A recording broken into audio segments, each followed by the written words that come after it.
आज आमच्या कॅफेमध्ये येणार आहे 2 नवीन फ्रीज. आम्ही निघालो फ्रीज आणायला सांगलीला. 2-3 टर्न घेत घेत शेवटी पोहोचलो अनंत इलेक्ट्रॉनिक्स मध्ये. तिथे जाऊन फ्रीजची सगळी माहिती घेतली, टेस्टिंग केली आणि डिलिव्हरीसाठी टेम्पो पण मागवला. फ्रीजचं ट्रान्सपोर्ट म्हणजे लई टेन्शन, ते व्यवस्थित आणि काळजीपूर्वकच करायला पाहिजे. मिलिंद, फ्रीजवाले आणि टेम्पोवाले यांचं डिस्कशन झालं आणि त्यांनी VC कूलर सक्सेसफुली टेम्पो मध्ये लोड केला. त्यानंतर आता टर्न आहे डीप फ्रीजरचा. तो इझिली लोड झाला, त्यांना अजिबात काही त्रास दिला नाही.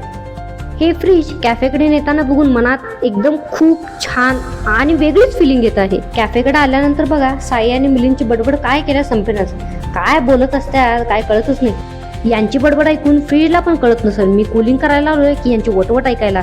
तोपर्यंत सगळे शेजारी मित्रमंडळ मदतीसाठी आले होते आणि त्यांच्या मदतीने दोन्ही फ्रीज कॅफेमध्ये व्यवस्थित उतरवले. आता तुम्ही बघू शकता अनबॉक्स केलेले नवीन चकचकीत फ्रीज.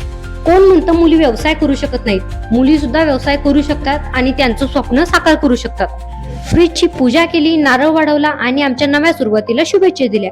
तर असा होता शक्ती स्टॅकचा नवा कुल अपडेट.